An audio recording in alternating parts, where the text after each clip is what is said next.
Hello दोस्तों, नमस्कार। मैं बनेश्वर विष्णु अपने यूट्यूब चैनल दी एप्पल डायलॉग में आपका हार्दिक स्वागत करता हूं। दोस्तों, राहुल गांधी अमेरिका गए हुए हैं और वहां जाके वो अलग अलग जगह अलग अलग यूनिवर्सिटियों में भाषण दे रहे हैं। और अपने भाषण का मुख्य मुद्दा कोई अंतर्राष्ट्रीय मुद्दे नहीं है, बल्कि उनका का सारा मुद्दा भारत सरकार और नरेंद्र मोदी की सरकार है।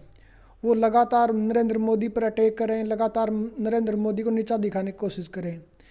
आज उन्होंने पहली बार ये स्वीकार किया कि मेरे मन में से मोदी का डर निकल गया है, अब मैं मोदी से डरता नहीं हूँ। ये बहुत कम लोगों को पता था कि राहुल गांधी नरेंद्र मोदी से डरे हैं। खैर, जो भी हो, किंतु वो वहाँ जाके भारत सरकार की अमेरिका में जाके भारत सरकार की तुलना चीन से करें। वो चीन को बता रहे हैं कि किस तरह चीन ने विकास किया, किस तरह उन्होंने लंबे समय तक वहाँ रोज़गार पैदा किए। हमारे यहाँ महंगाई बेरोज़गारी को वो मुद्दा बना रहे हैं, इसकी तुलना चीन से करें। चीन से तुलना करना कतई न्यायोचित नहीं है, क्योंकि चीन में और हमारे देश भारत में आकाश पाताल का अंतर है। चीन अपने मानव अधिकारों के हनन के लिए विश्व भर में बदनाम है। उन्होंने पूरे देश को एक जेल बना रखा है। जो भी कोई व्यक्ति सरकार के खिलाफ बोलता है उसको उठा लिया जाता है और उसके बाद उसका क्या होता है किसी को नहीं पता होता। यहाँ तक कि डोकलाम के समय में उनके विदेश मंत्री था, उनको भी उठा लिया गया था। उन्होंने ऐसा कुछ भाषण दे दिया था बगैर पूछे कि कितने सैनिक वहाँ मारे गए। तो इसके बाद उस विदेश मंत्री को उठा लिया गया था और लंबे समय तक वो गायब रहे थे, पता नहीं था उनके साथ क्या हुआ था। और राहुल गांधी कह रहे हैं कि चीन से तुलना कर रहे हैं भारत की। यदि वो भारत में इतनी आज़ादी है कि वो इतना बोल पा रहे हैं, यदि इतना ही वो यदि वो चीन में होते तो इतना बोल नहीं पाते, वो रातों रात गायब हो जाते और पता ही नहीं चलता किस उनके साथ क्या हुआ। किंतु ये नई बात नहीं है। 2008 में राजीव गांधी फाउंडेशन को चीन से चंदा मिला। वहाँ की पार्टी सीपीएम के साथ कांग्रेस का एएमयू है, उनका एक समझौता हुआ है जो सीक्रेट है, किसी को नहीं पता कि उन समझौते में कांग्रेस और चाइना की कम्युनिस्ट पार्टी ने क्या आपस में किन मुद्दों पर सहमति जताई है, उनके क्या आपस में एजेंडा है।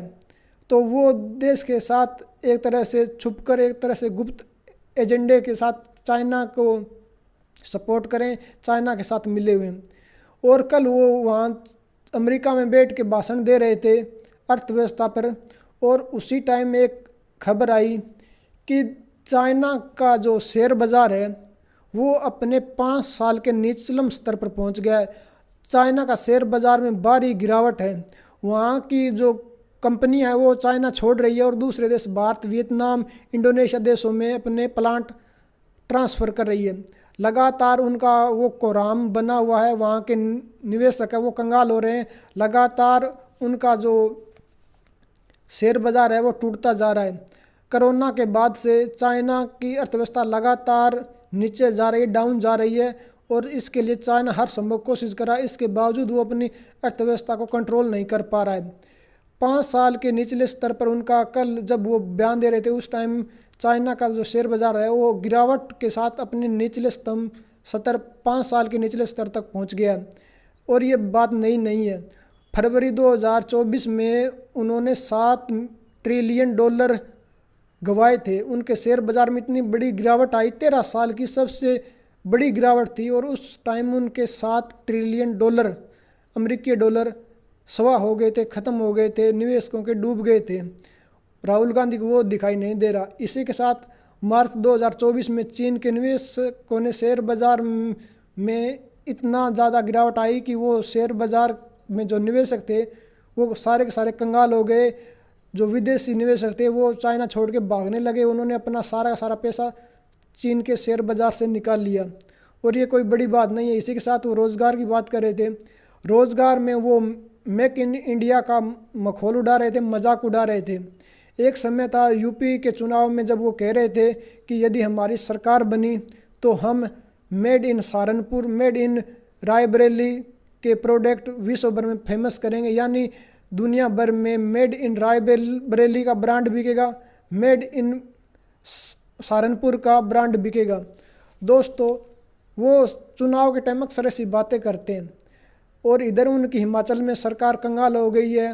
उन्होंने उनके अधिकारियों ने वेतन तनख्वाह लेने से मना कर दिया है कि हम पूरी तरह दिवालिया घोषित हो गए, हम पूरी तरह कंगाल हो गए। यदि वो इतना he made in Saharanpur, made in Raebareli के प्रोडक्ट फेमस करना जानते हैं, वहाँ प्लांट लगवाना चाहते हैं, तो वो अपनी 3 राज्यों में सरकार है, कर्नाटका में, केरल में उनके साथ गठबंधन है, तमिलनाडु में भी गठबंधन है, इसके साथ हिमाचल में उनकी अपनी सरकार है, सुख की सरकार। ऐसा वो कोई प्रोजेक्ट, ऐसा कोई बड़ा अचीवमेंट हिमाचल सरकार ने नहीं किया, बल्कि उनका अचीवमेंट वहाँ की सरकार दिवालिया घोषित होना है। वो अपने कुकर्मों पर ध्यान नहीं दे रहे और लगातार मोदी का विरोध कर रहे हैं। उन्होंने खुद क्या किया है, जहाँ उनकी सरकार है उनके क्या अचीवमेंट है, उनके क्या अपने रिकॉर्ड हैं, वो नहीं दिखा रहे और उस चाइना का समर्थन कर रहे हैं जो अपने देश में मुसलमानों पर अत्याचार के लिए विश्वविख्यात है। और इस देश के मुसलमान राहुल गांधी का समर्थन कर रहे हैं और राहुल गांधी इस देश में अल्पसंख्यकों के हितैषी बन रहे हैं, किंतु चाइना में जो अल्पसंख्यकों पर अत्याचार हो रहे हैं, उग्र मुसलमानों पर, उन पर कभी एक जुबान, एक लफ्ज़ नहीं खोलते। तो ये राहुल गांधी का दोगला चेहरा लगातार मीडिया में जनता के सामने आ रहा है और जनता इसको समझ रही है। इसके बावजूद वो अपनी पप्पू वाली छवि के साथ साथ उस छवि को और ज़्यादा स्ट्रॉन्ग कर रहे हैं, एक बेवकूफ़ इंसान की तरह खुद को प्रेजेंट कर रहे हैं।